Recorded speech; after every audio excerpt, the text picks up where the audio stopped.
Hello, and welcome to a Human Perspective podcast. I'm Lola Oguntokun. On this podcast, I share very human thoughts and perspectives on a range of people-related topics. I also frequently chop it up with guests who share their own perspectives. Now, I can't promise everything you hear on this podcast will always be right, but I can promise to always give you a human perspective. Let's go.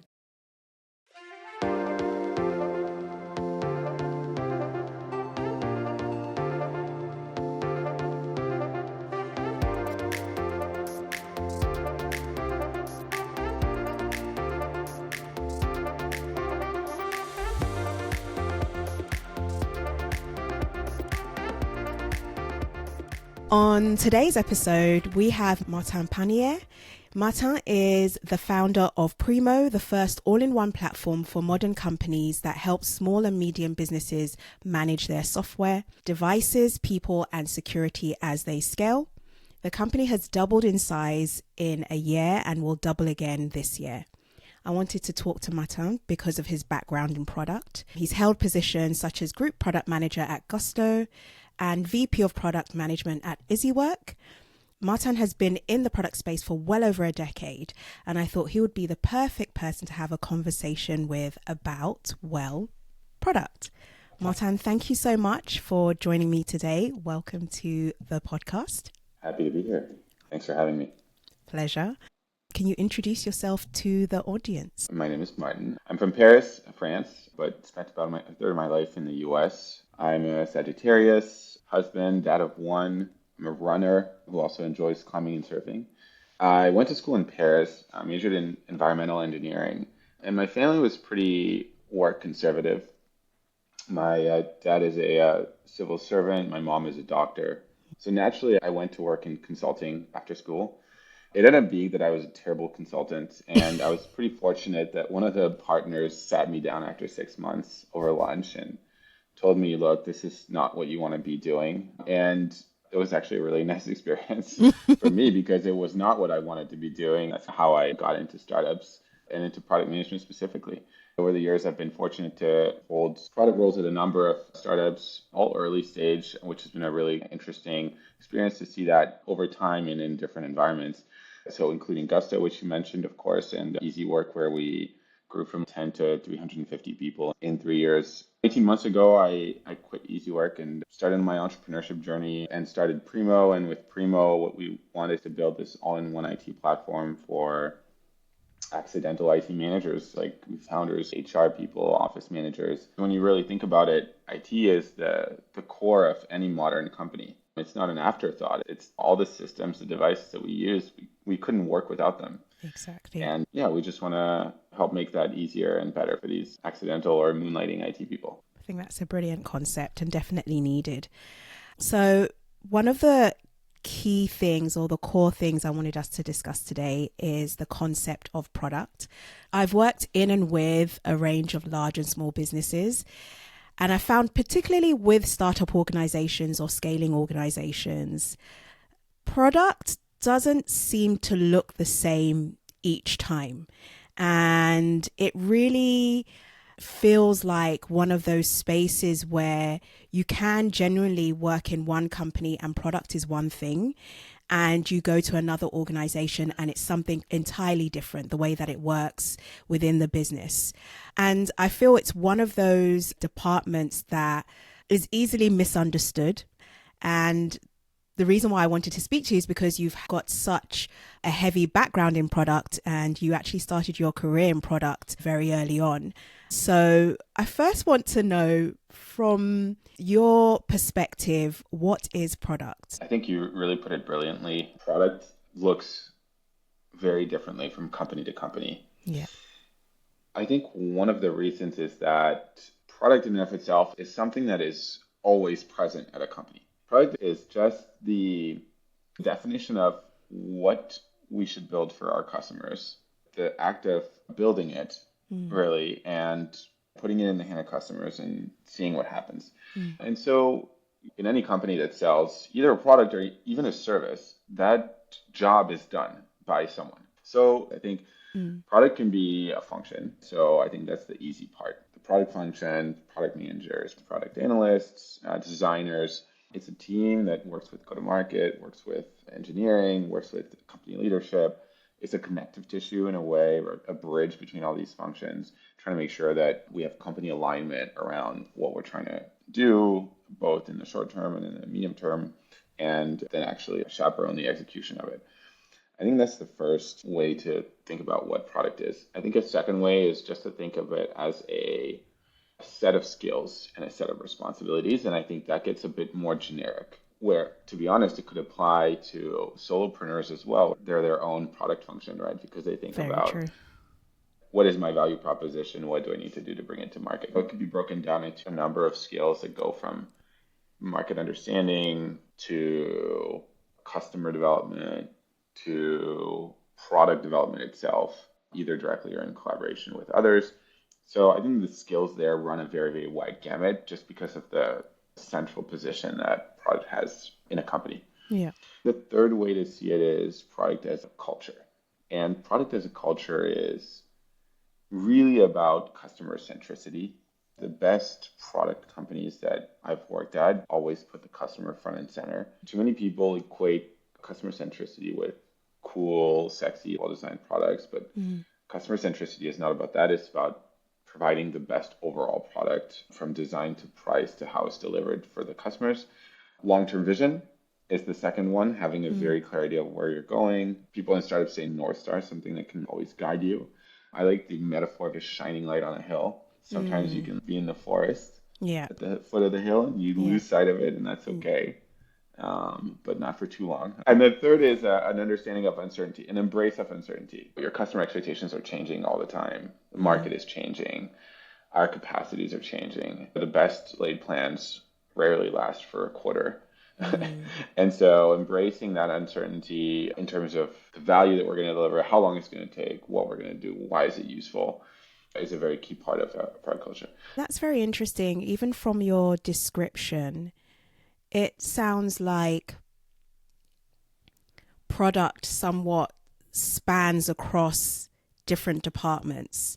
So something that I've often seen is a business deciding where product sits. There's some businesses where product is absorbed by engineering or it's absorbed by, I don't know, marketing. And then there are other businesses where product stands alone. Considering it can be absorbed by other teams, is product needed? I think if you think about, is the product function needed? I don't think so. Okay. And this might be unpopular Controversial. or surprising given that, controversial, because obviously I have 12 years of product management behind me, and now I'm like, no, not needed. But if you look at a company like Airbnb, for example, they recently made a move that was, to be honest, also controversial. They basically folded their product team into product marketing. And I think depending on the context of the company, depending on the pull of the company, if you think about Airbnb, the technical aspects are not the greatest level of complexity for them. True. What's complex for them as a B2C company is, okay, how do we position ourselves versus hotels? How do we reach this audience of millennials or Gen Z to get them to want to travel? Yeah. How do we map our product to those expectations to make a delightful experience? And so I think for them, the move has been very successful in terms of simplifying their organization. One thing that is very interesting is that for product, less for product management, a starvation diet is better than being overstuffed. Product managers are cross-functional people. If you have too many of them, you just weigh down an organization and you can really slow it down. So I think for them, it made a ton of sense. I think about a French company like Algolia. So what they do is search as a service. So you can very easily integrate a very powerful search, very technical company. Their product sits under engineering, and that makes a ton of sense. So I think it really depends on the situation of the company, to go back to your question of, is product needed? On the other hand, for the discipline and the culture, I think it's clear that it is needed, and the companies that have the best product cultures definitely seem to break through more and outperform companies that don't have this X factor of product culture and customer centricity. certainly over the long run, they outperform significantly. Considering that, in a typical tech company, what do you feel best practice should be? I think for a typical tech company, Yeah. 100% a dedicated product team reporting to the CEO. Going back to my examples, right? Airbnb, they know what they're doing and Yeah. they choose a different model. But they are led by people that have very deep connections to so many entrepreneurs, VCs. They're very well advised, right? If you don't have all these deep connections and you're wondering, what should I do for my company? I would say don't reinvent the wheel. The best organization is the simplest one, and the simplest one is product being this really central function and being a very small team. And as a result, being somewhat of a weak function. Product is weaker than sales because sales have 3-4 times the people, they bring in the bacon. Engineering has 3-4 times the people, and they're absolutely needed to build. The product team doesn't have that same level of justification. So it's definitely a weaker function. And so the only way, unless you really know what you're doing, is to have them report to the CEO, to give them legitimacy, and to make sure that they're well embedded in the processes of the company, that they can do their job properly and deliver those results for the company that you're expecting from them. In an ideal scenario, you would have a standalone product team that obviously works cross-collaboratively with other relevant teams, and that team would report directly to the CEO. And that is often the case. But then why do so many companies get product wrong? I think a lot of companies get product wrong because it's not that easy to define. It's going to vary a lot based on the company. I would even argue, to be completely honest, that if you look at just Silicon Valley, just tech companies, over the last 15 years, the role of product management has changed hugely. And the level of technical ability that is required has diminished quite significantly. As technologies have matured, the technological edge is less of a differentiating factor. And more of a differentiating factor is understanding markets, consumers, segments. So I've shifted a bit more to the marketing side. When I started in product, people said, I only want to hire from engineering backgrounds, right? And that's changed quite a bit.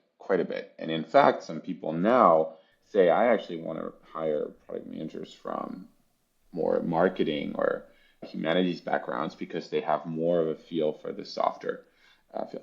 So what's my point with all this? My point is that product in and of itself is not that well defined and even has changed quite a bit over time.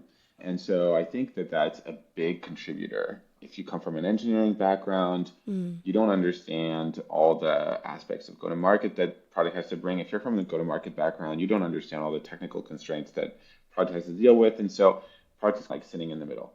So I would say those are a few fundamental reasons. Now, if we think about tactical reasons for why so many companies get product wrong, I think there's a few. One of them is you demand accountability without giving empowerment. So why don't you give empowerment? Of course, it's because you as a CEO or as a leadership team still want to be driving all the important strategy decisions on your own. And so you hire a product manager, you make all the strategic decisions for them, and then you ask them to execute those decisions. And then you complain that the PM lacks accountability when they tell you that the metrics that they were striving for have not been achieved. I think that's one thing that I've seen personally, both at companies that I've worked for and at companies that I've advised over the years. I would say another one that's pretty big is focusing on delivery, not strategy. And what's interesting, by the way, I'm only realizing this now, is that both are linked to not relinquishing control over strategy.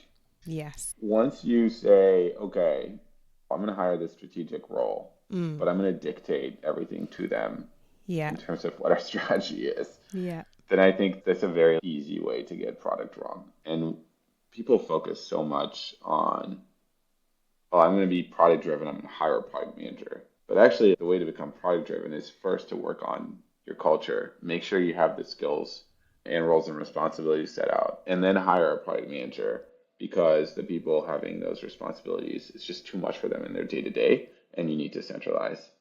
And people usually do it the other way around. They hire a product manager, and they're like, it's not working. Because I didn't really think this through, and we don't Yeah. really have a strategy. Yeah. We're not that customer centric. That's exactly what I've seen. I don't know what happens. I don't know whether it's a random advisor who has said, "Oh, do you have a product manager?" There just seems to be this light bulb moment, especially with startups, where the CEO is just like, ding, I need product, without really understanding what that means.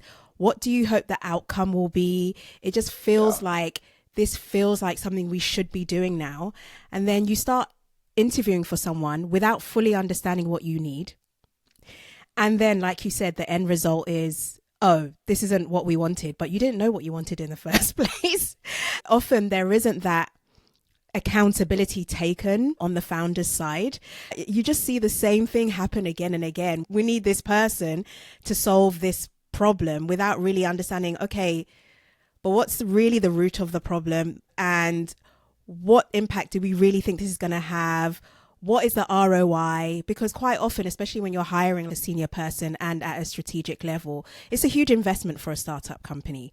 So to not really fully understand what you need. And the interesting thing is, in an interview, the person will be told, you're going to help us carve that out. That never happens. I've been on the receiving end of those interviews. It took me a few times, but now I'm like, what do you mean by I will be driving the Yes, strategy? exactly, What do you exactly. precisely mean by that? Quite often they have a vision in their head that they will not let go of. And so it doesn't pan out. I love that you've seen that as well. I think you really hit the nail on the head. We need product, but why do we need product? What are we expecting from product? How are things going to change with product? Ultimately, I think most founders expect somebody who's just going to take their ideas Yeah. and execute them. Yeah. And that can work in Yeah. a sense. Yeah. Definitely not ideal for the founder, not ideal for the product manager. And I would definitely say that a better way to organize is to distribute those responsibilities amongst people. And I think it's okay if the founder wants to keep the vision, at least in the first inning, in the first chapter of the company. I think that's okay. But then I think the best is to work with engineering and design and either sales or success or support leaders and make sure that everybody pitches in and does part of the work and is aligned. And those will create great conditions for hiring PMs later on. But anyways, yeah, I think it's so true. Yeah. Oh, we should really hire a product. And Yeah. then we hired, we're like, wait, why did we want to hire a product again? Exactly. Exactly. Actually, just quickly going back to the point that you made about making sure that all these different departments are actually involved. Okay, what is it that we need and why? That is so important. And I don't think that happens enough. Every single department sees a different side of the business. And if all those parts that are seen that are out of the founder's view are actually taken into consideration, honestly, I think it can make a huge difference to the product alone, even before getting that product manager. But then I think we're always going to have this scenario, especially with startup, scale up companies, where someone interviews and whoever is hiring is not clear because you're the first PM. They're not clear on what exactly they need. What questions would you suggest someone could ask in this scenario? Because sometimes it can't be helped, and yet you do want to work in a startup. So, what can they do to manage that conversation better and really make a decision as to whether this is the right place for them or not? I think that there's been a disservice done to product managers with such sentences as you are the CEO of your product.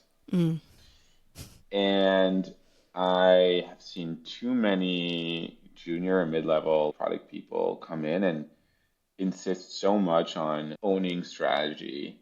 So, one word of advice or mm, caution. I would say be ready to have to demonstrate that you can be trusted with strategy mm, before actually getting to work on strategy. Strategy is kind of the core in an ideal world, in a functional company, is the core of the company's success over the next 12 months mm. and cannot be realistically outsourced to even sometimes a senior product manager who has joined the company in the last 6 months. So be prepared to roll up your sleeves, check that ego at the door. In the first phase of you being at the company, I always think it's better to set low expectations so that they can be then exceeded. But I would say, like, don't view yourself as the CEO of the product. View yourself as almost like the janitor of the product, like doing all the unglamorous work of being with the customers, troubleshooting bugs, getting your hands really dirty, and understanding the product and showing grit and determination. And those are going to go a very, very long way towards building that trust with leadership and ensuring that you do own strategy in the medium term, because you've shown that you don't have an ego. You're a great listener. You're capable of listening to everybody and synthesizing something that makes sense for the whole company. So Yeah. just a quick heads up or word of warning, it's very tough to join an early stage company with a founder and expect to take over a strategy. Ideally, you have access to the founder at one point in the interview. By the way, if you don't, then don't join that company. Yeah. Major red flag number one. Major red flag number one. So you're talking to the founder. I think one of the questions that you asked me, what is product for you, is a great open-ended way to get them started and seeing what their view is and how would you rate their level of maturity or experience in this. Another question is going back to your excellent point about oftentimes lack of clarity on what we're trying to achieve, what are the outcomes, what are your expectations for this product role. Get them out of the pitch a little bit, and especially on the matter of strategy. How is strategy set today? How do you want strategy to be set once I join the company? So those are questions that might trigger founders a little bit, because most founders don't have a great process for strategy because the strategy is in their heads. Yes. You're going to hear from the founder who's normally a little bit off balance, and you're going to be able to get some nice nuggets about how they think about strategy and how they think about distributing the ownership of strategy and how much they think the leadership team should be involved. Do you think it's worth them also asking a challenging question? Like, let's say we've been working together for a year. I've got a really good understanding of what we're doing and what we're trying to achieve, but actually based on customer data, obviously using data to say, if we needed to change pricing or direction, how would you feel about that? Or what would you need to feel comfortable with that? What are your thoughts on potentially changing direction? I think that's a great question.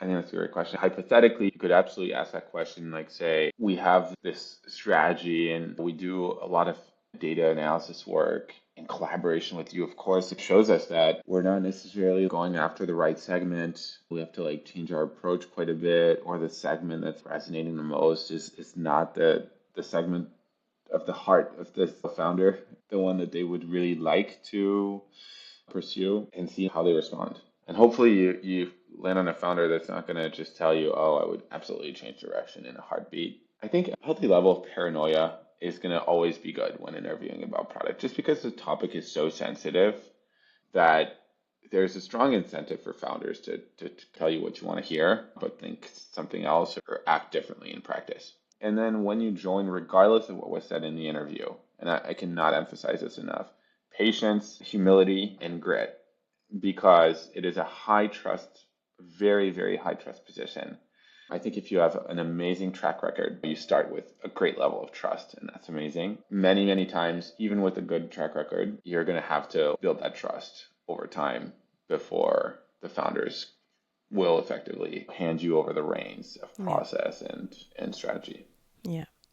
Do you think having a founder with a technical or product background, does that make it easier or harder? That's a really good question. It's hard to say, to be honest, on balance, because of course, there's a lot of stuff that's going to make it a lot better, especially as the company scales. Gusto, there were 3 founders. So there was a CTO, there was actually a CPO, Chief Product Officer, among the founders. And the CEO, Josh, was also an ex-product manager. And so definitely a team with strong product culture and mindset that made things so much easier. especially as the product team scaled, because the product team had, I would say, the appropriate weight inside of the company. Not too much, not too little.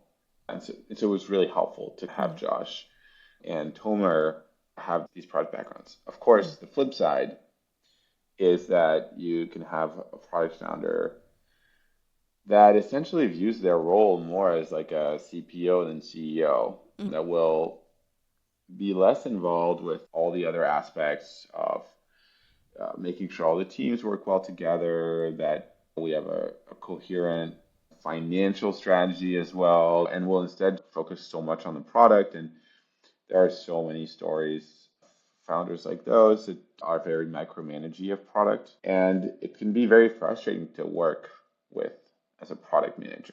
That being said, these companies usually have a very high bar for products, and so if you're willing to check that ego at the door and work in those companies, I think you can have some very, very valuable learnings and some great additions to your resume. Companies like Apple, notoriously top down from a product perspective. That being said, when you come out of Apple in a product role, that's a huge validation. So I think there's really big pros and cons. I would say it depends on how headstrong or patient you are, but pick your poison. True, good answer. So considering product is so easily misunderstood, what do CEOs or founders need to consider when deciding on their first product hire or building a product team? So I think there's a couple things to think about. The first one is timing. Do you really need to hire the product team right now? It might be weird to think about timing before thinking, what do I really want to achieve as an outcome? But because that second question, and of course we're going to come to it, but it's very vague and it's going to be quite anxiety inducing for the founders to think about, to be honest, because they need to think about cultural transformation, maybe for their company, relinquishing control. All these things are not easy things to think about, right? So the first question I would say is, are you sure that you absolutely need? Necessity is going to be the mother of all successful product launches inside of a company, of launching a product team inside of a company. And so I think a couple of things that you can hear that tell you that it's really the right time, in the sense that it's quite urgent that you now get a product team, is when the engineering team tells the founders, you're slowing us down. You are too late in reviewing mockups. You missed the window to give feedback on an upcoming launch, and now it just launched and you're like, oh, well, I haven't reviewed this. All these are signs that you really need to think about starting a product team and getting yourself out of the weeds. You're detached from the details. Other feedback that you might hear, you lose your ability to make the trade-offs. The decisions that came to you quickly at the time are now more of a struggle, and your recommendations are not as relevant because you forgot that the devil is in the details, right? And so you forgot about this little thing, or you forgot about that little thing, and so your recommendation falls flat. And the third thing that you might really hear is the rest of the business needs you. You need to be spending more time with sales to make sure that they're delivering the right message, or refocus our sales efforts on our ICP. So all these are going to be great signs that you absolutely need to hire a product team right now. If you don't have these signs, if you're like, well, it would be nice for like better cross-team collaboration, not a good time. Cross-team collaboration is the fundamental problem, not one that is solved by product, one that is only solved by founders. And it is the pre-existing condition to have a successful product team start. Alignment, strategy, customer centricity, all these things are prerequisites, not things that you can expect from a product team. And that is very important. So I always push back. And people are like, oh, when should I hire my first product manager? In 4 years is what I usually tell them. Not right now. Not right now. Hopefully they don't literally listen to my advice. Otherwise, I'm going to have a bunch of unhappy founders come back to me very, very soon because they've waited far too long. But it's, of course, a way of saying, as you highlight, really not right now. When you hear from your team that you need to hire a a product person. That's a Yeah. much, much better starting point than when you Mm. hear from yourself or from an advisor or from your VC or your investors. That could Yeah. be your mom, maybe. You need True. a product manager. I just want to make this inclusive. We're not only talking about VC funded tech startups, but Very true. take off your rose tinted glasses when you're thinking, do I have the prerequisites to hire a product manager? Do yourself a favor, do your company a favor, do your future product manager a favor, and make sure that you have those prerequisites. We're now at a point where we have product. Product exists in the company, whether that's a product team or an individual. What else can businesses do to actually support product more effectively, which inevitably enables product to become more effective as a team? An easy way to start answering that question is having this singular vision and cohesive direction for the executive team in particular, that they have a shared goal and they're not each trying to overemphasize their department over the company objectives, because that can put the product person in a tough situation.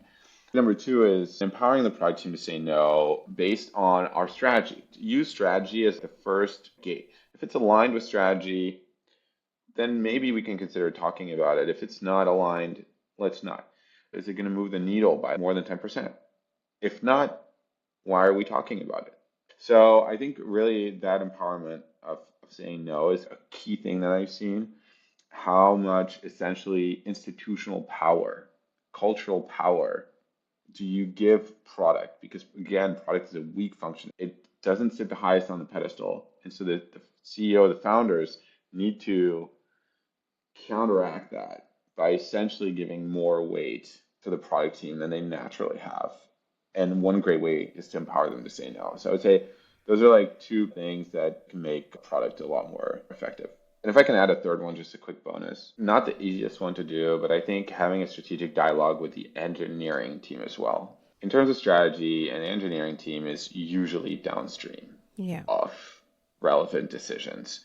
And so they're left to push back with like percentage allocation efforts, such as like, oh, well, because we're not pulled into strategy, nobody wants to hear about our technical debt. So what we're going to do is we're going to allocate 30% of maintenance, which is pretty much the standard, but also 20% to scalability this quarter because our technical debt is crushing us right now. If you don't pull engineering into strategic conversations and you don't give them the proper weight and you don't listen to engineering enough, this requires a mature, very competent engineering team, but engineering can be a source of huge innovations and game-changing technical decisions for the company that really allow us to have a much better product for our customers. It's, again, not super easy to achieve, but in a world where you think it's a remote possibility, you should really try to pull them in, and you might be really, really pleasantly surprised by the results.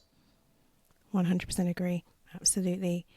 So you are now a founder. I know you've been a founder very early on before, but you're now like a fully fledged founder with a background in product. How has that helped you? It's definitely been very helpful. We are 14 people right now. We're going to be 20 by the end of the year. We were 12 months ago. At our stage, product market fit is the most important job of a founder and in particular of CEO. To be clear, it's all founders' responsibilities to get the product market fit, engineering, go to market, CEO. Of course, it's ultimately the CEO's responsibility. You've just developed that muscle of talking to customers, having what I call day one hypothesis. You start with a very strong hypothesis, like this is what we're trying to do, but then you confront it with reality and you're actively trying to disprove that hypothesis. So that mentality is a very strong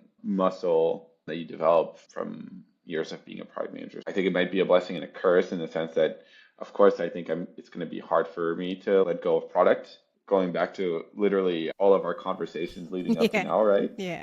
But at least you recognize that. Right. Half of the battle, people Yeah. say. I think it's like 10-20% of the battle, but no more. But at our stage, PM0 with no product manager, it's of course the founder's job. And I think having a product manager is definitely helpful. Okay. And how do you see product at Primo? Going back to what is product, I really see product at Primo first and foremost as a culture permeating the whole company. Mm. And that is definitely what I'm striving for. And that's having a high bar for the customer experience.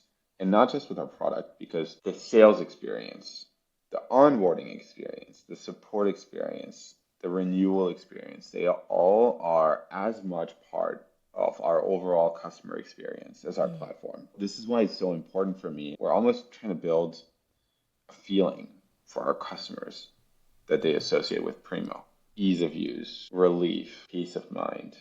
That's what is really important to me and why I want to, as much as possible, set this into our culture. Mm. If you can set that culture at a very early stage, Mm. when new joiners arrive, new joiners are never 100% aligned in terms of culture with your Yeah. company. They bring a different way of doing things, they bring a different perspective. But when your culture is set enough and in a way assertive enough, then they get into the mold pretty quickly, right?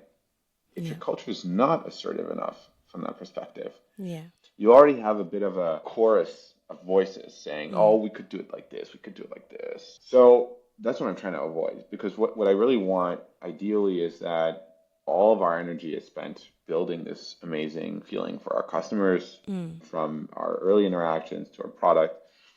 And so I really want to set that culture and have its momentum permeate and take us through the next 20, 30, 40, 50 hires. That would be my dream. And personally, I would love it if everybody was a bit of a product manager at Primo. Mm. And I Mm. think it's doable until a certain stage. So that's definitely what I'm going to try to shoot for. I think another thing that's interesting is, although you're developing and creating this product culture or a certain type of culture within the business based on how you also want your customers to feel when using the product. But the product itself is also impacting the culture of that business, because onboarding in general is such a huge part of an employee's journey, and the ability to do that as smoothly as possible is so important. And it does impact the culture. If you don't have everything that you need in time, then you're not even able to start work. And you do hear horror stories of people starting day one. They don't have a laptop for a week or 2 weeks. What do you do in that scenario? Even if you use your own personal laptop, if you're able to, it still doesn't feel right. You still don't feel like you're part of the company, no matter what they do at that point. So it's interesting that culture is such a huge part of product, but I think also just the way that you like to work and your product itself impacts the culture of other businesses as well. So it's an interesting connection Yeah, there. Yeah. it's interesting and maybe not completely accidental. It's a Mm. topic that we think about a lot. But also, Lola, if you ever want to join a company, I Yeah. just really liked that pitch. I think you put it absolutely perfectly. First impressions matter.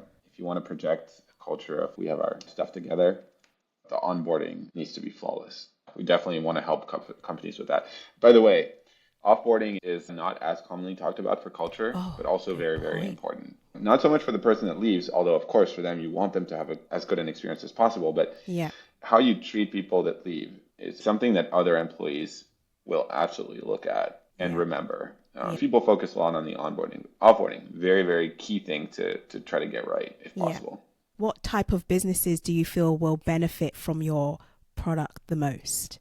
I think starting with 30, 40 employees, Mm. where you have people coming and going, and you are not an IT professional, and you want to build that employee experience while also saving yourself quite a bit of time and giving yourself peace of mind. Moonlighting IT managers or Mm. accidental IT managers, Yeah. they're usually a CTO. It's not their core job, right? They're already Exactly. juggling so much, and so mistakes happen, right? And so if you want that peace of mind to make sure that it's going to be well done, even though you're not spending so much time on it. Mm. So I would say between 40 and 500 Mm. employees, remote, if you have remote employees, Yeah. becomes so much harder to do. We Yeah. help with that quite a lot, so we can Great. ship in multiple countries and help you move computers around. Okay, great. So if you're a small to medium-sized business, then Primo is the product for you. And you also mentioned that you're hiring as well. What roles are you currently recruiting for? We're hiring engineers. We call them product engineers because Yeah. we care a lot about them thinking about the product, not just about the technical aspects. Yeah. And we're also hiring in go-to-market, so account executives to help us continue to scale the business through the rest of the year. Okay, fantastic. Well, Martin, thank you so much for spending this time with me and exploring the concept of product. It was a brilliant conversation. I really enjoyed it, and I do think that the listeners will enjoy this conversation too. Well, thank you so much for having me, Lola. Yeah, Really enjoyed our chat and hope that your listeners came away with some good nuggets. But yeah, for thanks sure. again for having me. Thank you. Thank you for taking the time to listen to this episode of A Human Perspective. If you enjoyed the topic discussed today, don't forget to subscribe, review, and share with anyone who may find our topics of interest. I look forward to connecting with you again on the next episode. See you there.